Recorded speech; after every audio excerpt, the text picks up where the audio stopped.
Well, hello there, folks out there in YouTube land. Kermit from Orange Pickle 2, getting ready to make another video. This is going to be hopefully be a new network attached storage video. Uh, yes, this particular time though, we're not going to be using FreeNAS. Now, my original video on FreeNAS, which was called my FreeNAS project, which was about 3 years ago, I used the original FreeNAS 7 for that build. Well, I still have the CD hard drive, I should say the CD drive for that installed this, but I decided I would use the latest and greatest version of the original FreeNAS, which is now called NAS for Free. Now you can get this in a 64-bit version, which I do have, that does not install on this P4 processor computer. That uses IDE. You get an error when you try to put a 64-bit operating system on these, and it will say motherboard or processor cannot accept long install or something like that. So I went back to the drawing board and I got a 32-bit version, or an 86 version. I think that's what it is there. It says it's a 32-bit, which is actually in the old nomenclature we would be called a 86 series operating systems. That would be the designator under UFS or FreeBSD in the language that they use. Now, originally I tried to install this on compact flash drives like the one I have in my hand here. Now, my original FreeNAS project, I have a 4 gig hard drive, the compact flash drive, on a IDE adapter, which actually is connected to the IDE cable, and it works very, very efficiently. I've had no problems with that. With this install, and with my previous attempts on installing on a different motherboard, which is in the proxy server, which is right back there, that I have to dig out of the hole one of these days and finish setting it up. That motherboard and processor in there is an old Soyu motherboard out of Taiwan, and it's at a 1.7 gigahertz Celeron processor, and there's 1 gig of memory installed in there. Actually 1.25 gigs of memory, but whatever the case is, a 64-bit operating system will not install on a P4 478 socket. You have to have a 32-bit version. So that's how that story goes. At any rate, these adapters, they don't work. In fact, I tried using this card with this adapter. I tried using the original FreeNAS Transcend 4 gig compact flash 133X speed series on this card, of this adapter. It didn't work. But if I put this card in the adapter on the other computer, hey, guess what? Even though it's free, NAS for free, same basic operating system, hey, the system boots to this card, just like it boots all the time with the other one. So anyway, I sent him a nasty letter saying the IDE adapter you sent me is a piece of garbage. It didn't even come in a box with the actual name of the company that I supposed to have a name of it on there. In fact, there is no name on this adapter. And it was supposed to be a SYBL or LY or SYBL or something like that. And this particular one is designed to actually plug directly into that header. It doesn't function when you do that. So anyway, I got my money back out of it, and I went back into Newegg, and I asked them, and I found one that they had. It was supposed to be, again, their original product. And guess what happens? See this box that says best conductivity? I got another box running around here. Now that one came in, and it says best conductivity on it also. And it's this one box, and you've got like 1, 2, 3, 4, 5 different styles of these adapters that this is supposed to work with. And this piece of crap doesn't work. I know that because I've got identical headers, identical adapters, and neither one of them work. The card is not the problem. But this piece of crap here and this piece of crap here, they are the problem. And I'm not happy with Newegg for sending me a piece of garbage that they and not even what it was supposed to be, but it was less than $5, and it's not worth the cost of shipping it back to Newegg. But I just want you folks out there in YouTube land who are trying to use compact flash adapters, be careful what you order from Newegg or from anybody else. If you're trying to get a direct install adapter, if it's cheap and it costs like $6, $7, don't buy it, because you get $6 or $7 worth of absolute junk from China that doesn't work. Although I have seen other people who have installed using these same type of adapters and installed very successfully their compact flash cards in their FreeNAS projects. So enough on that. So we've got our disk in there. I tried installing this earlier. For some reason it failed to install, and I don't know why. But it was going through a SATA connection on that header board right there, which is for the RAID. This motherboard does have the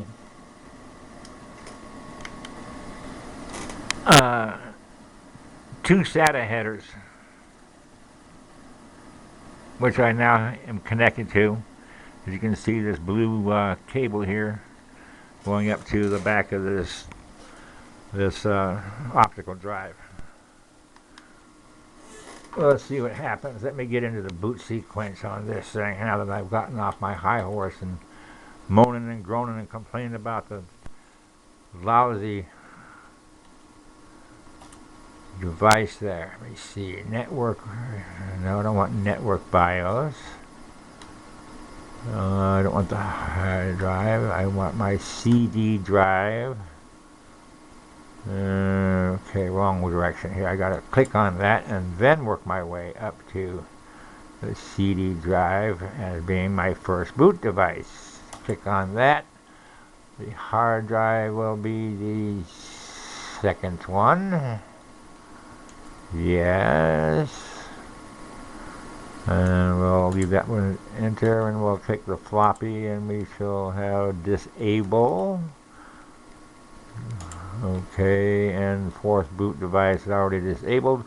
So now, hopefully, we get into this. Let's press escape. and go down here and check and make sure my CD drives are what yeah, that's good with the CD drives. That's for my first drive. Press enter, go back and press escape, exit, save, and hopefully we shall start installing NAS for free on this computer. Now, NAS for free, as I may have mentioned, I started this video about 4 times, is a carryover of the original FreeNAS before a actual software development company, I believe they're out of the United States, actually took over the NAS for free, and they kind of went and developed it more of a for commercial type businesses, and involving a very strong emphasis on ZFS, which is a very unusual storage system which basically goes into infinity. I really wasn't, although I have the disk, I wasn't really happy with it. I kind of like my old FreeNAS, and my original install disk is 7.4 something, and when it came out with 8, it was the commercial corporation actually had it. So this install is a 32-bit version of NAS for free, which is a group of individuals wanted to maintain the original setup, the original system, and not go the commercial route. And I don't know why, but this thing's actually saying that it should be ready to go.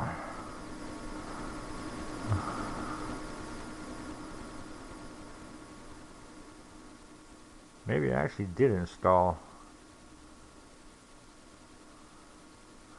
Well, at any rate, well, click on number 9 and press. Well, wait a second.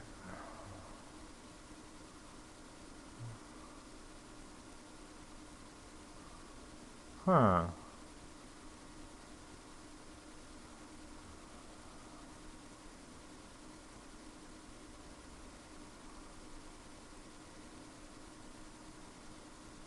This is indicating that it's actually installed.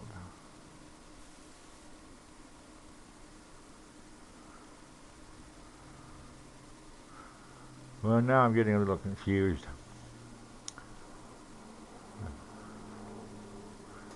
Let me take this out. I don't remember hearing it spin up. Oops, I even had it upside down. Oh, it did boot into FreeNAS. I had that CD in there upside down in my haste. Yes. We are in FreeNAS. It did install.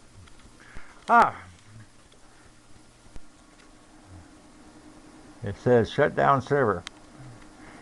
Well, for some reason I did manage to stick the CD in there upside down so it couldn't install, but I had previously tried to load this and it didn't seem to have wanted to install, but I found out just now that it did install. We are actually booted into NAS for free, and that is our actual LAN network address, which is also the number that you enter into your browser to access your GUI.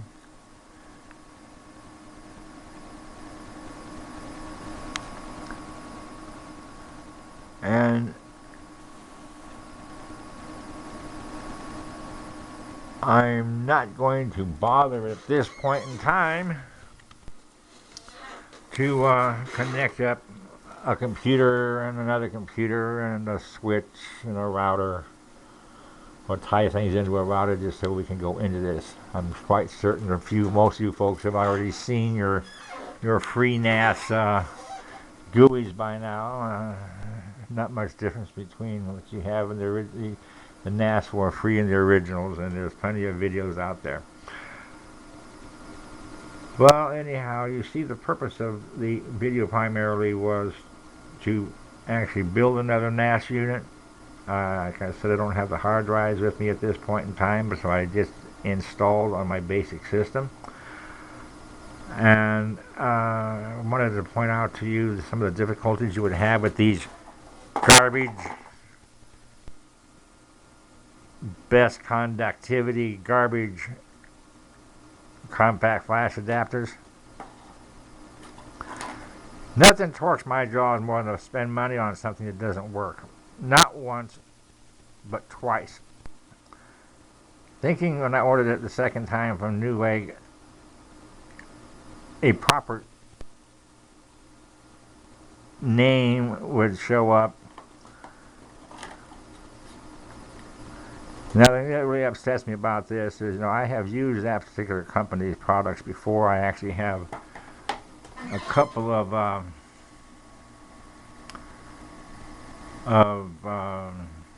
these RAID cards that I actually have in my server.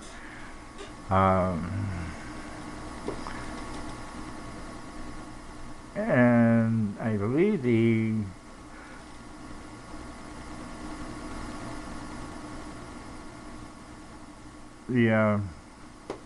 original FreeNAS RAID card is a SYBLE, SYBLE, or whatever the heck it is. I know I've got some Vantech RAID cards, and I do believe this header that's in here is a SYBLE. The RAID cards are very efficient. And the crazy part about it is that the header that I use in the FreeNAS was made by the right company. But like I said, these adapters, nah. Well, I better get off my high horse there. I've been awake for a while, and I should take myself by some beauty rest here. So I'm going to go ahead and click number 8, or backtrack that, press number 8, and that should shut down the server. In fact, we'll boot it up one more time just to make sure it actually is booting in.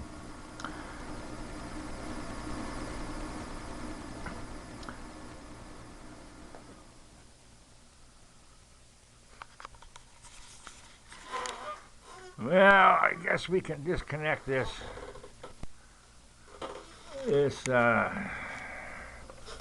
power now that it's shut off.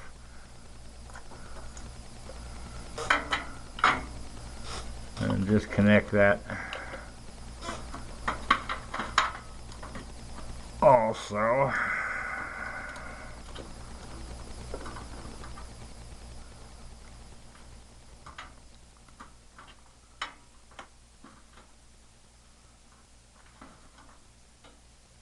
Okay. Don't need the optical drive there any longer.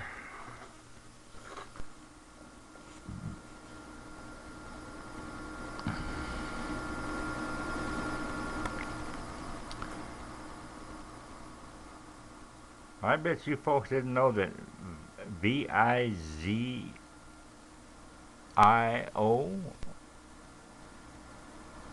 LIZO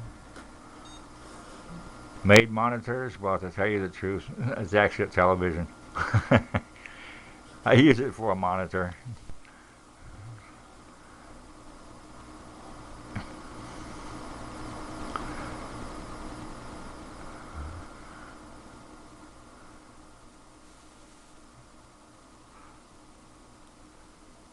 I would have to adjust the resolution on this thing here because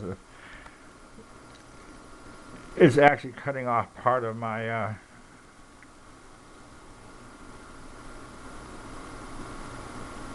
FreeNAS booting up, or the nomenclature there. It's chopping off about the first or second letters.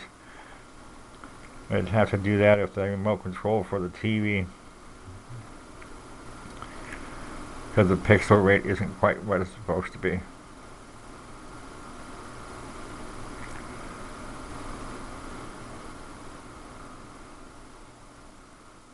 Well, if everything goes right,